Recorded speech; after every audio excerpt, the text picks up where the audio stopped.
and that's the North American title match between Tony D'Angelo and Obafemi. Now, don't get me wrong, I love a good big man match, and this was that. This was a good big man match. Some of the stuff looked rough too. Obafemi hitting a choke slam on the ring apron. That was that was a little harsh. But I also like that he did the old school backbreaker into the stretch. And I feel like not enough people, especially big guys, not enough big guys do that stuff like that anymore. Well, Obafemi is embracing the fact that he's a physical specimen.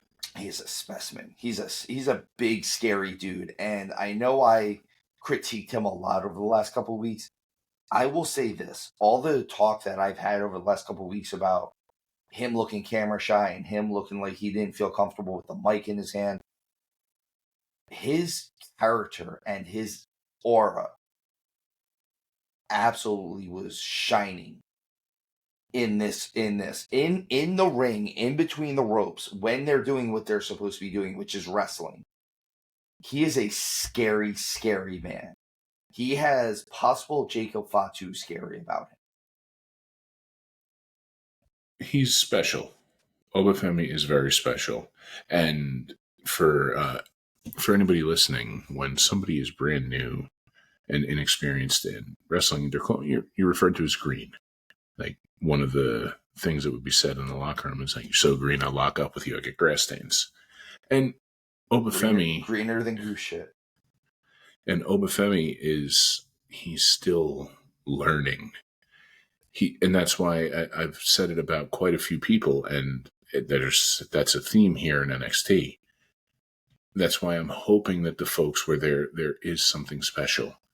The Obafemis, the Trick Williams, the Ethan Page, good Lord, I had a full-on brain fart in real time there trying to remember his name.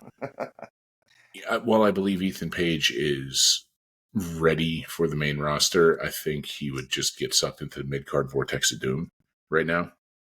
But each one of them needs to be around somebody who can get the best out of them. I mentioned Miz earlier because I can't think of another one to say presently. But every one of them. For Ethan Page is one of those guys that I could see him in like an LA Knight getting it on good. 100%, but Ethan Page also has the makings of... Now, it's really hard to say, oh, they've got the makings of a top guy, because if you really look at who the top guys have been recently, the only one that didn't fit the air quotes mold was Damian Priest.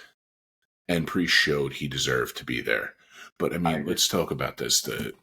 You got Roman Reigns. He's bigger than the title. While his title run may be getting a little bit stale, Cody Rhodes, he's a legitimate superstar and giant in the industry. Yeah, and then Gunther, who I believe is right now the best wrestler on the planet. I mean, you say it all the time. He's perfect. Yeah, he's the perfect pro wrestler. The only thing is, and if people wanted to critique him about it, is that he was a butterball for a long time. And now he's gotten himself in shape, but he's just not somebody with, bulging shoulder muscles. He almost looks unassuming, other than the fact, like, if you look in his face, you're like, yeah, no, he's a scary man. He's Fedor. Yeah, there you go. Thank you. He's fits. Fedor. That does fit. Yeah, he's Fedor. He's a little unassuming until he destroys everyone in front of him. But so that's what I'm getting at. It's to say somebody's a potential top guy, you're comparing that against a lot of top guys. And not just that, we're talking about people who are elevating the entire industry.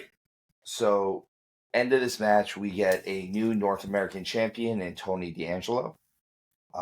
Again, I thought this was a really good match. I'm very, very impressed with what they went out and did. I'm not always the biggest fan of Tony D'Angelo, and I thought that this was a good show from him. I thought this was a great showing from Obafemi. I retract a little bit of my criticism for both of them over the last couple of weeks.